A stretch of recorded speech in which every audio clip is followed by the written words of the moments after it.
Everyone, my name is Adarsh Mishra and आप देख रहे हैं यूथ नेशन कोडर्स। आज हम लोग बात करने वाले हैं अपने लीड कोड पे इन्वर्ट बाइनरी ट्री नाम के क्वेश्चन के बारे में। बहुत ही प्यारा क्वेश्चन है हमारा बाइनरी ट्री में। क्वेश्चन देख लेते हैं क्या है। कह रहा है हमें एक बाइनरी ट्री दिया गया है और हमें उसका रूट प्रोवाइडेड है। ठीक है, सबसे टॉप मोस्ट जो नोड होता है रूट नोड, हमें वो प्रोवाइडेड है। कह रहा है इस बाइनरी ट्री को आपको इन्वर्ट करना है और इन्वर्ट होने के बाद जो भी हमारा ट्री बनेगा उसको हमें एज इट इज यहाँ पे दिखा देना है। तो सवाल ये उठता है कि भाई इन्वर्ट होना होता क्या है, तो उसको देख लेते हैं। जैसे कि मान लो मेरे पास कोई भी रूट है, ठीक है, जैसे कि ये देखो ये ट्री है, तो हमारा ये जो ओरिजिनल ट्री है ये इन्वर्ट होने के बाद कुछ इस प्रकार का नजर आएगा। ठीक है, तो हमें ऐसा क्या ऑपरेशन परफॉर्म करना है कि इन्वर्ट हो रहा है। इन्वर्ट होने से नाम से पता चल रहा है, इन्वर्ट होना मतलब इंटरचेंज करना, स्वैप करना। इसका मतलब यहाँ पे आप एक चीज़ देखो कि ये जो 4 है, ठीक है, ये तो भाई एज इट इज़ यहाँ पे आपको नजर आ रहा है। अच्छा, इधर 4 का लेफ्ट साइड है 2, तो इन्वर्ट होने के बाद ये कौन सा साइड हो जाएगा, राइट साइड हो जाएगा। 4 का राइट साइड हो गया 2। 4 का राइट साइड क्या है 7, तो वो क्या हो जाएगा 4 का लेफ्ट साइड हो जाएगा। ठीक है। अच्छा, अगर हम 2 की बात करें, 2 का लेफ्ट साइड अगर 1 है तो इस वाले जो दूसरा वाला हमारा आंसर होगा ट्री होगा, दूसरे वाले ट्री में क्या हो जाएगा 2 का राइट साइड हो जाएगा 1। ठीक है, और 2 का राइट साइड 3 है तो यहाँ पे इसका लेफ्ट साइड हो जाएगा। 7 का लेफ्ट साइड 6 है तो 7 का राइट साइड हो जाएगा 6, और 7 का राइट साइड अगर 9 है तो 7 का लेफ्ट साइड क्या हो जाएगा 9। तो इन हो क्या रहा है कि जो नोड मेरा लेफ्ट है वो मेरा राइट बन जा रहा है और जो मेरा राइट है वो मेरा लेफ्ट बन जा रहा है। किसी भी नोड के लिए उसका लेफ्ट साइड उसका राइट साइड बन जाता है और उसका राइट साइड उसका लेफ्ट साइड बन जाता है। ये हमारा यहाँ पे ओवरऑल क्वेश्चन है और इसी को हम लोग क्या कहते हैं, इन्वर्ट बाइनरी ट्री। ठीक है, तो एक चीज़ तो हम समझ गए कि ये काम कैसे पॉसिबल है। अच्छा, इसको परफॉर्म करने के लिए कुछ सीक्वेंस ऑफ स्टेप यहाँ पे देखे गए होंगे। ठीक है, जैसे कि मान लो हम लोग इसकी बात करें 4 2 7 1 1 3 6 9, इस वाले की बात करते हैं। सबसे पहले हम लोगों ने क्या करा होगा, 4 ऐसे ही लिखा हुआ है। ठीक है, अब देखो सबसे मेरा बेसिक काम क्या है कि मैं सबसे नीचे सबसे आखिर वाले नोट से चीज़ें चेंज करना चालू करूँ। तो अगर मैं आपको इसी में डायग्राम बना के दिखाता हूँ तो मेरे ख्याल से वो ज़्यादा बेहतर रहेगा, अलग से मुझे दोबारा ट्री नहीं बनाना पड़ेगा। तो मैं इसको यहाँ से रिमूव करता हूँ। मैं आपको एक एक करके यहाँ पे हर एक सीक्वेंस वाइज बताता हूँ कि हम लोग इसको एग्जीक्यूट कैसे करेंगे, कैसे हम लोग यहाँ पे लॉजिक सोचेंगे। ठीक है, ठीक है, देखो सबसे पहले मैं कहता हूँ अगर आपको यहाँ पे रूट प्रोवाइडेड है तो रूट के लेफ्ट मोस्ट नोड पे चलते चले जाओ। तो यहाँ से हम 2 पे आए, अब इसके और लेफ्ट में कुछ है, अच्छा यहाँ पे आ गया। ये जो 1 है, इस 1 का भी एक लेफ्ट साइड होगा एक राइट साइड होगा, वो क्या होगा नन, और राइट साइड भी क्या होगा नन होगा। इसका मतलब है जो हमारे सबसे नीचे जो नोड होता है लीफ नोड, उसका लेफ्ट साइड भी नन होता है, उसका राइट साइड भी नन होता है, ये तो हमें पता ही है। ठीक है, तो हमें इस नोड से शुरुआत करनी होगी चीज़ों को स्वैप करने की। इसके लेफ्ट साइड को इसका राइट साइड बनाना पड़ेगा, राइट साइड को लेफ्ट साइड। तो यहाँ पे ये जो नन है ये उठ के इधर आ जाएगा और ये वाला नन उठ के इधर आ जाएगा। तो मान लो कि हमने इसे स्वैप कर दिया दोनों। अब क्योंकि यहाँ पे दोनों नोड यहाँ पे नन थे तो कोई फ़र्क पड़ता नहीं है। ठीक है, तो इस नोड के लिए हमने इंटरचेंज कर दिया, इन्वर्ट कर दिया। अच्छा, अगर हम यहाँ पे इस नोड के बारे में बात करें 3 के बारे में, अगला लीफ नोड जो है, ठीक है, इसका भी यहाँ पे नन और नन पड़ा होगा। तो मान लो अगर इंटरचेंज कर देंगे तब भी इसके लेफ्ट और राइट साइड नन ही रहेंगे। ठीक है, एक बार जब ये दोनों नोड के हमने नीचे जितना भी लेफ्ट और राइट साइड जितने थे वो सब चेंज हो गए, तो अगर हम 2 के बारे में बात करें तो हमें क्या करना है कि अगर हम 2 के बारे में बात करें तो 2 का जो लेफ्ट साइड है इसको इसका राइट साइड बनाना है। देखो 2 का जो लेफ्ट साइड है उसे उसका राइट साइड बनाना है और 2 का जो राइट साइड है उसे इसका लेफ्ट साइड बनाना है, बस यही तो करना है। तो एक चीज़ हमें यहाँ पे समझ में आई कि हमें शुरुआत सबसे नीचे लीफ नोड से करनी पड़ेगी। सबसे पहले लीफ नोड को टारगेट करो। ठीक है, रूट नोड पे हो तो उसके लेफ्ट में आओ, फिर उसके लेफ्ट में आओ, लेफ्ट में आते जाओ, सबसे लेफ्ट मोस्ट नोड मिल जाएगा। इस पर्टिकुलर नोड के लिए जो लेफ्ट और राइट साइड होंगे उनकी वैल्यू को हमें यहाँ पे नन कर देना, चेंज कर देना, इंटरचेंज कर देना, तो क्योंकि हम लोग इन्वर्ट कर रहे हैं। अच्छा, फिर उस पर्टिकुलर नोड के का राइट से जो है जो राइट सब ट्री है उसके लिए हमें सब चीज़ें करनी पड़ेंगी, और फिर उस पर्टिकुलर नोड को उसका लेफ्ट और उसका राइट सब ट्री को आपस में हमें इन्वर्ट करना पड़ेगा। तो ऐसा ही हमें हर नोड के लिए करना है। अगर हम 7 के बारे में बात करें तो सबसे पहले 7 के लिए चेंज नहीं करेंगे, 6 पे आएंगे। ठीक है, 6 के नीचे जो यहाँ पे नन नोड्स पड़े हैं उनको पहले इंटरचेंज करेंगे। 9 के लिए जो इसके नीचे के नोड हैं उनको चेंज करेंगे, उसके बाद हम जाके 7 के लेफ्ट और राइट को चेंज कर पाएंगे। समझ रहे हो, मैं सीधा ये कह रहा हूँ तुम किसी भी नोड में हो उसका जितना भी लेफ्ट साइड है और उसका जितना भी राइट सब ट्री है उसको पहले आप इंटरचेंज कर लो रिकर्जन का यूज़ करके, और उसके बाद आप उस पर्टिकुलर नोड के लिए उसके लेफ्ट को उसका राइट बना दो और उसके राइट को उसका लेफ्ट सब ट्री बना दो। समझ गए, तो ऐसा कुछ लॉजिक हम लोग यहाँ पे सोच रहे हैं। एक और एग्जांपल देखें, यहाँ पे 2 का लेफ्ट साइड 1 है तो आंसर में 2 का राइट साइड हो जाएगा 1, और 2 का राइट साइड 3 है तो 2 का लेफ्ट साइड हो जाएगा 3। समझ रहे हो, तो अगर हमें 2 को इंटरचेंज करना है, यहाँ हमें तो रूट ही प्रोवाइड होगा ना, तो इससे पहले हम पहले 1 पे आएंगे और 1 के लेफ्ट और राइट में जो भी वैल्यूज़ पड़ी हैं उनको आपस में इन्वर्ट कर देंगे। फिर 2 के राइट में जो देखो लेफ्ट से तो इतना ही था, ये पूरा हमने इन्वर्ट कर लिया। अब इसके राइट में आ गए, राइट साइड पे 3 के भी लेफ्ट और राइट साइड क्या होंगे, नन होंगे। उनको आपस में इन्वर्ट कर लेंगे तो भी उनकी वैल्यू नन ही रहेगी, ठीक है। फिर हमने 3 को भी कर लिया, तो इस 2 के लिए इसका लेफ्ट वाला पार्ट भी हमने पूरा इन्वर्ट कर दिया, राइट वाला इन्वर्ट भी कर दिया। तो अब मौका है कि इस 2 के लेफ्ट सब ट्री को राइट सब ट्री बनाने का। तो जो लेफ्ट सब ट्री में 1 पड़ा है, ये इसका क्या बन गया, राइट सब ट्री, और 2 का जो राइट सब ट्री है वो क्या बन गया, 2 का लेफ्ट सब ट्री। समझ गया। तो जो स्वैपिंग आपने नहीं सुनी है, मान लो कि अगर ये हमारा ए है और ये हमारा बी है, ठीक है, तो 2 के राइट में हमारा ए आ जाए और 2 के लेफ्ट में हमारा बी आ जाए। तो ये कैसे होता है, स्वैपिंग यूजिंग थर्ड वेरिएबल वाला कॉन्सेप्ट पढ़े रहोगे ना। तो पाइथन में क्या होता है, अगर आपको चेंज करना हो तो आप बोलते नहीं a comma b is equal to b comma a, तो ए में वैल्यू आ जाती है बी की और बी में वैल्यू आ जाती है ए की। सिंपल है। अच्छा, और क्या सिनेरियो हो सकता है, रूट हमारा दिया ही ना गया, हो सकता है कोई ट्री ही एग्जिस्ट ना करता हो, तो उस केस में हमें यहाँ पे एम्प्टी लिस्ट यहाँ पे रिटर्न कर देनी है। सिंपल है, ठीक है। अब इसका जल्दी से कोड देख लेते हैं। इससे पहले कुछ कंस्टेंट भी दिए गए कि जो नंबर ऑफ नोड होंगे हमारे ट्री में वो 1 से लेके मतलब 0 से लेके 100 तक हो सकते हैं। तो कंस्टेंट में भी देखो ये बात दी गई है कि मैक्सिमम 100 होंगे, वो तो ठीक है, बट मिनिमम अगर 0 है तो उसके इसमें हमें यहाँ पे एम्प्टी रिटर्न करना है, ठीक है।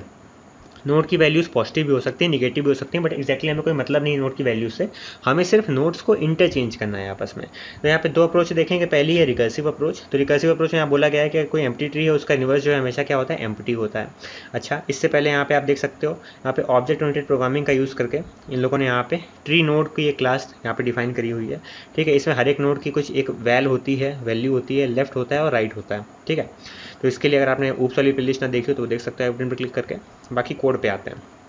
कोड में सिंपल है, हमें रूट प्रोवाइडेड है, तो हमने क्या करा, इन्वर्ट ट्री नाम का हमें फंक्शन दिया गया था, ठीक है। तो हमने क्या करा, एक अपना खुद का फंक्शन बना दिया इन्वर्ट नाम का, जो हमसे रूट वैल्यू इनपुट मिलेगा, ठीक है। हमने क्या करा, मैंने इससे सिंपली ये बोला कि भाई जो इन्वर्ट, तुम ऐसा करो हमसे रूट वैल्यू ले लो और तुम हमें फाइनली एक आखिर में रूट रिटर्न करना, जो हमारा इन्वर्ट होने के बाद, जो बाइनरी ट्री को इन्वर्ट होने के बाद जो हमारा फाइनल रूट बनेगा तो वो वैल्यू हमें रिटर्न कर देना और वो हम इसे यहाँ से रिटर्न करवा देंगे, ठीक है। तो हम इन्वर्ट फंक्शन में आए। अब भाई यहाँ पे हो क्या रहा है, सबसे पहला काम तो ये हमें चेक करना है कि रूट हमारा नन तो नहीं हो गया। तो हम देखेंगे कि अगर मेरा रूट नन है तो उस केस में रिटर्न कर दो नन, उस समय पे कुछ नहीं करना है, ठीक है। वह यहाँ पे सिंपली रिटर्न लिखोगे, नन हटा दोगे तो भी यहाँ पर नन ही रिटर्न होना है, ठीक है। मतलब आप सिंपली बेस कंडीशन क्या है यहाँ पे रिकर्जन की, कि अगर रूट की वैल्यू नन हो जाती है, इसका मतलब हम सबसे आखिरी, अब जो लीफ नोड नहीं होता उससे भी नीचे अगर किसी ऐसे नोड में आ जाओ जहाँ पे रूट की वैल्यू नन है तो वहाँ से वापस आ जाओ। क्योंकि भाई आप अगर यहाँ पे लीफ नोड में, मान लो ये लीफ नोड है मेरा, ठीक है, तो इसके लेफ्ट में भी तो एक नन वैल्यू पड़ी होगी, उसके राइट में भी नन पड़ी होगी, तो इन दोनों के तो और बच्चे हो नहीं सकते ना। तो हमें उनको क्या करना है, इन दोनों को तो आपस में ऑटोमेटिकली ये नन वैल्यूज़ हैं तो इनको इन्वर्ट करने की ज़रूरत ही नहीं ना। तो हमने रिटर्न क्या कर दिया, नन। सिंपली ये अपने पेरेंट्स से बोल दे कि हाँ भाई तुम लीफ नोड हो और तुम्हारे नीचे के जो लेफ्ट ट्री और तुम्हारा जो राइट सब ट्री है वो पूरा क्या है, पूरा ऑटोमेटिकली इन्वर्ट पहले ही हो चुका है, क्योंकि तुम लीफ नोड हो, तुम्हारे नीचे और नोड है ही नहीं। सिंपल।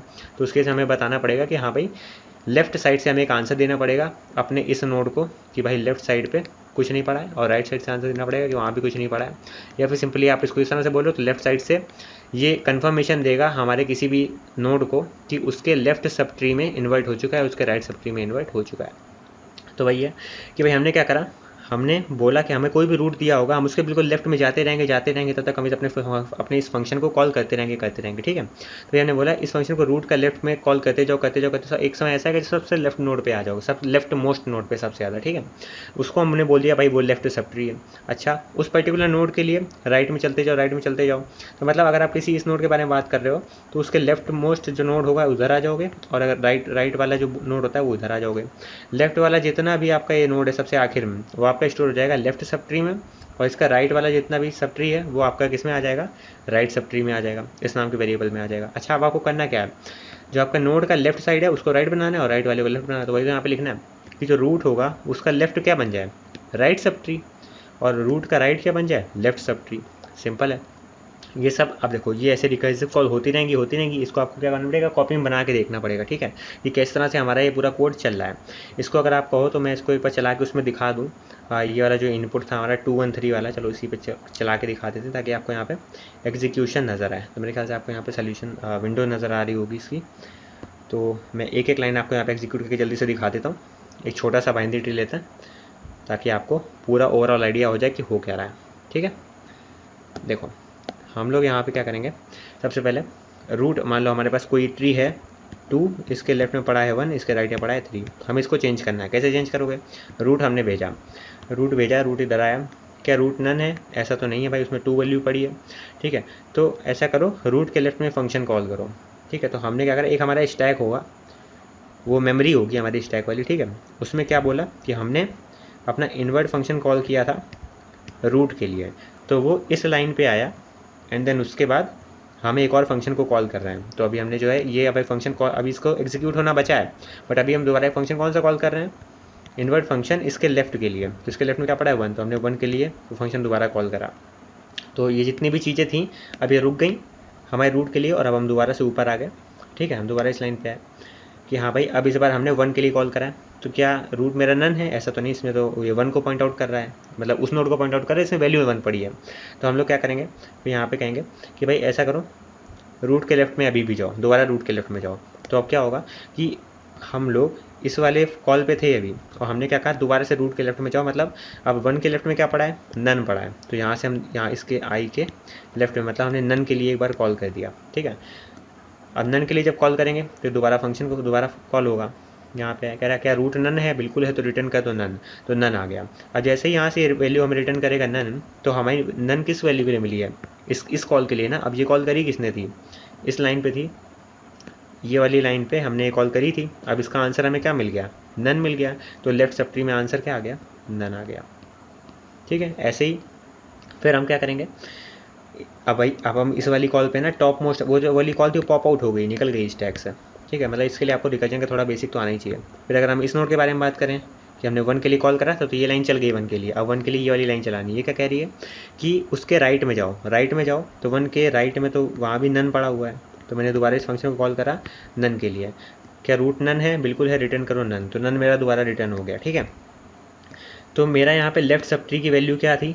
नन आ गई थी, और राइट सब ट्री की वैल्यू भी क्या आ गई? नन आ गई। तो मैंने अल्टीमेटली करा क्या, मैं किसी भी नोड पे हूँ, मैंने कहा मैं 1 पे हूँ।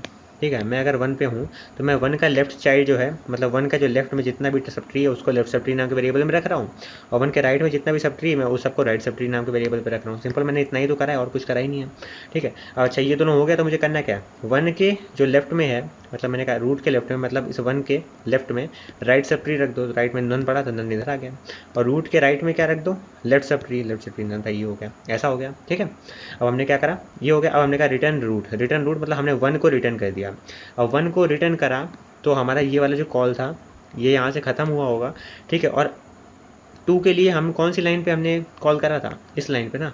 तो इसके लेफ्ट में क्या रिटर्न हो गया? यहाँ पे लेफ्ट सब ट्री में क्या आ गया? लेफ्ट सब ट्री में आ गया 1, तो 1 में यहाँ पे नन की जगह पे क्या आ गया? 1 आ गया। सिंपल है। ठीक है, अब राइट सब ट्री पे देख लो, तो मैंने क्या कहा कि इस 2 के लिए 2 के राइट में जाओ और ये फंक्शन कॉल करो। 2 के राइट में 3 है, ऐसे ही 3 के लिए फंक्शन कॉल होगा। ठीक है, 3 के लिए फंक्शन कॉल होगा, इसका लेफ्ट और राइट में आपस में नहीं चीज़ें चेंज हो जाएंगी, इन्वर्ट हो जाएगा ये अपने मन से। इसके बाद हमारी ये कॉल भी वापस आ जाएगी, ये कॉल वापस आ जाएगी। तो जो राइट सब ट्री है ये यहाँ पे वैल्यू क्या आ जाएगी 2 के लिए? 2 के लिए राइट सब ट्री कौन सा है मेरा? 3 है, यहाँ पे 3 आ जाएगा। सिंपल है। अब रूट के लेफ्ट में क्या कर दें? 3, तो रूट के लेफ्ट में मतलब 2 के लेफ्ट में क्या कर दें? 3 कर दें, 2 के लेफ्ट में 3 कर दें। ठीक है, और रूट के राइट में लेफ्ट सब ट्री कर दें, और रूट के राइट में लेफ्ट सब ट्री में वैल्यू क्या पड़ी थी? 1 पड़ा हुआ था। ठीक है, अब रिटर्न कर दें रूट, तो हमने अब 2 रिटर्न कर दिया, तो यहाँ स्टैक से ये वाली कॉल भी ख़त्म हो गई और मेरा 2 आ गया वापस इस जगह पे। हमने आखिर में रिटर्न क्या कर दिया? 2। तो मेरे देखो मेरा जो ट्री है वो इन्वर्ट हो गया, 2 1 3 से 2 3 1 हो गया। तो ऐसा कुछ हमारा कोड चल रहा है। ठीक है, और भी अगर क्लियर अंडरस्टैंडिंग चाहिए तो आपको प्रॉपर्ली एक एक लाइन लिखनी पड़ेगी स्टैक की, और यहाँ पे एक एक मतलब एक एक स्टेप आपको यहाँ पे खुद से बना के देखना पड़ेगा, तो जाकर आपको ये कोड अच्छे समझ में आएगा। ठीक है, इसकी कॉम्प्लेक्सिटी एनालिसिस करते हैं, तो भाई हर एक नोड को हमने एक एक बार ट्रैवर्स करा है, तो उसकी कॉम्प्लेक्सिटी n हो गई, बिग O ऑफ n। ठीक है, अगर हम यहाँ पे स्पेस कॉम्प्लेक्सिटी की बात करें तो वो भी बिग O ऑफ n है, क्योंकि देखो जो हमने फंक्शन कॉल करी है ना, तो उसमें भी मेमोरी के अंदर स्टैक जनरेट हो रहा था हर एक फंक्शन कॉल के लिए। तो अगर मान लो n नोड के लिए है तो n टाइम्स हमने फंक्शन कॉल करा होगा, तो हमारे स्टैक का भी यहाँ पे कुछ साइज लग रहा होगा, तो बस वही है यहाँ पे, तो उसके लिए n यहाँ पे कॉम्प्लेक्सिटी लग रही है। अच्छा, ये तो इसकी रिकर्सिव अप्रोच थी। अब अगर इसकी आइटरेटिव अप्रोच देखनी है तो वो देख लेते हैं। आइटरेटिव अप्रोच में सिंपल सा कॉन्सेप्ट है। ठीक है, जैसे कि मान लो मेरे पास ये ट्री है, ये रहा मेरा 2, इसके लेफ्ट में पड़ा है 1, इसके राइट में पड़ा है 3। तो एक हम क्यू का यूज़ करेंगे। क्यू में सबसे पहले हमारा रूट पड़ा होगा। ठीक है, हर बार हम क्या करेंगे, क्यू से एक एलिमेंट पॉप करेंगे। हमने 2 को यहाँ से पॉप करा। ठीक है, 2 को स्टोर कर लिया हमने एक नोड नाम के वेरिएबल पे। 2 को हमने यहाँ पे रख लिया, तो हम इस नोड को हमने पकड़ के रख लिया है। अच्छा, जब भी हम किसी नोड को पकड़ के बैठेंगे तो हम लोग क्या करेंगे, उसके लेफ्ट में जो ट्री है और उसके राइट में जो ट्री है उसको क्यू में इंसर्ट कर देंगे। तो हमने 1 भी इंसर्ट कर दिया और 3 भी इंसर्ट कर दिया, ठीक है। अब हम क्या करेंगे, इसके जो लेफ्ट में सब ट्री है उसके राइट सब ट्री है उसको आपस में क्या कर देंगे, स्वैप कर देंगे, इसको इधर ले आएंगे, इसको इधर ले आएंगे। सिंपल है, ऐसा कुछ हम सोच रहे हैं। अब ये एक बार हो जाएगा, इसके बाद हम क्या करेंगे, ये 1 और 3 कैसा हो जाएगा मेरा, कुछ इस प्रकार से 1 मेरा इधर आ जाएगा और 3 मेरा इधर आ जाएगा, ऐसा कुछ सिनेरियो हो जाएगा। अच्छा, अब क्या होगा, अब हम दोबारा 1 को यहाँ पे बुलाएंगे। अब देखो, अब हम क्यू से दोबारा अगली बार एक 1 को पॉप आउट करेंगे, तो 1 यहाँ से बाहर निकल आएगा, ठीक है। 1 निकला। अब 1 के लिए 1 का जो लेफ्ट और राइट होगा, अब यहाँ पे अगर नन है तो वो तो क्यू में हम रखेंगे नहीं, क्योंकि इसके लेफ्ट और राइट साइड है ही नहीं, ठीक है। तो हम इसके जो करस्पॉन्डिंग लेफ्ट और राइट साइड है वो अगर है नहीं तो हम उसको रखने नहीं वाले, तो वो नन और नन है, तो आपस में स्वैप तो कुछ होने की बात ही नहीं रहती, ठीक है। ऐसे हम क्या करेंगे, ऐसे हम 3 को पॉप आउट करेंगे अगली बार, तो यहाँ से 3 निकल आएगा हमें क्यू से बाहर, 3 के लेफ्ट और राइट साइड को हम ऐसे स्वैप करेंगे। तो हर बार क्या कह रहे हैं, एक क्यू बनाई हुई है, उसमें शुरुआत में हमारा रूट पड़ा हुआ है, ठीक है। एक क्यू बनाई है, उसमें शुरुआत में हमारा रूट पड़ा हुआ है। हर बार हम क्यू से एक एलिमेंट को पॉप आउट करेंगे, ठीक है। वो जो एलिमेंट होगा वो हमारा पर्टिकुलर नोड होगा जिसको हमने टारगेट करा है, उसके लेफ्ट और राइट को हम लोग स्वैप कर देंगे, एंड उसके बाद वो उसके जो लेफ्ट साइड और राइट साइड है उसको हम उठा के दोबारा क्यू में इंसर्ट कर देंगे। सिंपल इतना प्लान है, और ये हमें कब तक करना है, जब तक हमारी क्यू जो है पूरी खत्म ना हो जाए। तो देख लेते हैं। तो भाई यहाँ पे बोला गया कि आइडिया क्या है कि we need to swap the left and right side of all nodes in the tree. तो हम लोग एक क्यू बनाएंगे ताकि हम स्टोर कर सकें नोड जिनका लेफ्ट और राइट साइड जो है जिनको अभी तक हमने स्वैप नहीं करा है। तो रूट जो होगा शुरुआत में क्यू में होगा, और जब तक क्यू एम्प्टी नहीं हो जाती है हम लोग जो है एक नोड को अपने क्यू से निकालेंगे, उसके चिल्ड्रंस को स्वैप करेंगे और उसके जो और भी चिल्ड्रन हैं उनको ऐड कर देंगे क्यू में। स्वैप करने के बाद जो लेफ्ट और राइट साइड है उसको जाके क्यू में ऐड कर देंगे। नल नोड्स को हम लोग जो है ऐड नहीं करने वाले हैं क्यू पे, और एक समय ऐसा है कि क्यू खत्म हो जाएगी और उसके सारे के सारे चिल्ड्रन जो है हमारे रूट के वो धीमे धीमे करके अपने मन से पूरे खत्म हो जाएंगे। तो यहाँ पे ये हमारा पूरा क्लास का डायग्राम दिया गया है, यहाँ पे पूरा क्लास स्ट्रक्चर दिया गया है। उस पर्टिकुलर नोड के लिए उसकी कुछ वैल्यू होगी, उसका लेफ्ट और उसका राइट होगा, ठीक है। हमें यहाँ पे इन्वर्टरी नाम का फंक्शन दिया गया है, यहाँ पे हमें रूट प्रोवाइडेड। तो हम लोग सिंपली क्या करने वाले हैं, क्यू बनाएंगे, ठीक है। अब देखो क्यू की खासियत क्या होती है कि जो इसमें सबसे पहले एलिमेंट आता है, ठीक है, यही सबसे पहले पॉप आउट होता है। मतलब जो फर्स्ट इन होता है वही फर्स्ट आउट होता है। फीफो यहाँ पे हम लोग यूज़ करते हैं अपने क्यू में। तो यहाँ पे सिंपली हम लोग यहाँ पे पॉप फंक्शन का यूज़ करेंगे लिस्ट में। तो हमने सबसे पहले क्या करा, क्यू में हमने अपेंड कर दिया रूट को, सबसे पहला एलिमेंट तो हमारा रूट होगा। अच्छा, हम कर क्या रहे थे, हम कुछ काम कर रहे थे, कब तक कर रहे थे, जब तक हमारी क्यू जो है वो खाली ना हो जाए। अच्छा ठीक है। अच्छा, एक बार क्यू खाली हो गई तो हम लोग जो है रूट को रिटर्न कर देते हैं, है ना, ठीक है। अब हम वो काम क्या कर रहे थे, हर बार हम क्यू से जो सबसे जीरो इंडेक्स पे जो वैल्यू पड़ी है उसको पॉप आउट करेंगे, उसको नोड में जाके रख देंगे। अच्छा, अगर वो नोड नन होगा तो हमें कुछ नहीं करना है, अगर वो नन नहीं होगा तो ये कंडीशन हो जाएगी ट्रू, हम लोग अंदर आ जाएंगे। हमें करना क्या है, हमें करनी है स्वैपिंग। और स्वैपिंग कैसे करते हो, हमने क्या कहा, नोड का लेफ्ट कॉमा नोड का right is equal to node का राइट कॉमा नोड का लेफ्ट। ये आपको स्वैपिंग तो आती होगी दो वेरिएबल्स की, पाइथन में हम लोग इस तरह से करते हैं। मान लो ए में पड़ा है यहाँ पे 10 और बी में पड़ा है 20, तो हमें स्वैप करना है, तो हम क्या लिखेंगे, a comma b is equal to b comma a. तो बी की वैल्यू उठ के ए में आ जाएगी, ए की वैल्यू उठ के बी में आ जाएगी। तो ए में वैल्यू हो जाएगी 20 और बी में वैल्यू हो जाएगी 10। तो भाई हमें यहाँ पे नोड के लेफ्ट और राइट को चेंज करना है। तो भाई हमने स्वैप कर दिया, लेफ्ट में वैल्यू क्या डाल दी, राइट की, और लेफ्ट वाली जो वैल्यू है उसको उठा के राइट वाली साइड पे रख दिया। इसके बाद हम क्यू में क्या अपेंड कर देंगे, उसका लेफ्ट नोड और उसका राइट नोड, और ये काम तब तक चलता रहेगा जब तक हमारी क्यू दोबारा एम्प्टी नहीं हो जाती। समझ रहे हो, तो सिंपल सा कोड है, मेरे ख्याल से ये भी समझ में आ गया होगा। ठीक है, ये वाली अप्रोच ज़्यादा इजी लग रही होगी आपको क्योंकि हमने यहाँ पे क्यू का स्पेशली यूज़ करा हुआ है, तो मेरे ख्याल से इसमें कोई डाउट नहीं होगा। इसके अगर कॉम्प्लेक्सिटी एनालिसिस की बात करें तो हर एक नोड हम लोग जो है एक एक करके ट्रैवल कर रहे हैं, ठीक है, अपने क्यू में, तो टाइम कॉम्प्लेक्सिटी यहाँ पे ओवन लग जाएगी। स्पेस ओवन इसलिए लगी क्योंकि हमने अलग से एक क्यू बना रखा है यहाँ पर। समझ रहे हो। अगर हम फुल बाइनरी ट्री के बारे में बात करें, मतलब इसके सारे, मतलब अगर ये वाला नोड है तो इसका लेफ्ट राइट साइड होगा ही होगा, ठीक है। तो ये तो पक्का है कि उसके n लीव्स होंगी, मतलब अगर हम ऐसा कुछ ट्री बनाते हैं, ठीक है, और मान लो इसके और भी यहाँ पे नीचे चाइल्ड होते हैं ऐसे, ठीक है, तो सारी लीफ नोड के लिए क्या होगा ना, हम लोग यहाँ पे मतलब एक क्यू में वो सारी वैल्यूज इंसर्ट होंगी। अभी अगर ये है तो ये अपने लेफ्ट और राइट को स्वैप करेगा, फिर इन दोनों को क्यू में इंसर्ट कर देगा, फिर ये अपने लेफ्ट और राइट को स्वैप करेंगे, फिर अपने ये दोनों इंसर्ट कर देंगे। तो क्यू तो हमें यहाँ पे साइज कुछ लगेगा ही, क्यू में एक एक बार सारे एलिमेंट आने वाले हैं, सारे एक बार जो है क्यू के अंदर इंसर्ट होंगे। जब क्यू के बाहर निकलेंगे तो उस हर एक नोड का लेफ्ट और राइट स्वैप होने के बाद मतलब पूरा इन्वर्ट हो चुका होगा, ओवरऑल मतलब ये है, ठीक है। तो बहुत ही सिंपल अप्रोच थी यहाँ पे, हम लोगों ने आज यहाँ पे 2 अप्रोच देखी इन्वर्ट बाइनरी ट्री की। ठीक है, यहाँ पे पहली थी रिकर्जन के साथ, ठीक है, पहली थी यहाँ पे रिकर्जन के साथ और दूसरी थी यहाँ पे आइटरेशन के साथ। तो आपको जो भी समझ में आए आप उसको वो इम्प्लीमेंट कर लें, दोनों कोड आपके यहाँ पे चल जाएंगे।